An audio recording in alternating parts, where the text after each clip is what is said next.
পুরুলিয়া শহরের চণ্ডীকল লেনে একটি প্রাচীন বহুতল বাড়ি ভেঙে পড়ে রাস্তার ওপর। যদিও শুক্রবার রাত্রি 12টা নাগাদ বাড়িটি ভেঙে পড়ায় রাস্তার লোক চলাচল না করায় বড়সড় বিপদ ঘটেনি। প্রতিবেশীরা জানিয়েছেন, বহু পুরাতন এই বাড়িটি বিপজ্জনক অবস্থায় ছিলই, যে কোনো সময় ভেঙে পড়ার সম্ভাবনা ছিলই, তাই বাড়িটির আগে খালি করে দেওয়া হয়েছিল। স্থানীয়রা জানান, শুক্রবার রাত্রে বিকট শব্দ শুনে বেরিয়ে দেখি বাড়ির অনেকখানি অংশ রাস্তার ওপর ধসে পড়ে। যদিও সে সময় জনমানব শূন্য থাকায় কোনো বিপদ ঘটেনি, তবে দুর্ঘটনা ঘটার সম্ভাবনা ছিলই। এখনো বাড়িটি বিপজ্জনক অবস্থায় রয়েছে।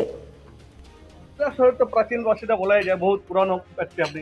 এই যে পুরাতন বাড়িগুলি মানে খুবই বিপজ্জনক অবস্থায় রয়েছে, করণীয় অ্যাকচুয়ালি কি করণীয়? এই বাড়িগুলো এগুলো পড়ে আছে, কিছু কেউ দেখে না, না খরচ নেই, কোনো খরচ নেই, বন্ধ জিনিস নষ্ট করে নষ্ট করো, মানুষকে যাতায়াতের রাস্তা বন্ধ করো, করা এইসব খুব বিপজ্জনক। তো খুব দারুণ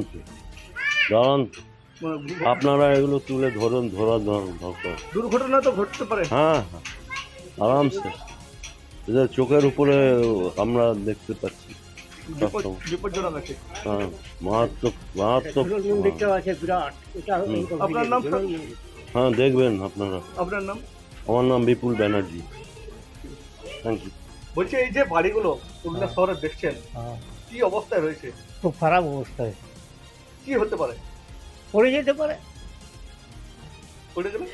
পড়ে গেলে বিপদ হবে লোক থাকলে। কি করা উচিত এগুলোকে? ভাঙা উচিত। কি নাম আপনার? আমার নাম শিবশঙ্কর দত্ত। দত্তবাবু ভালো।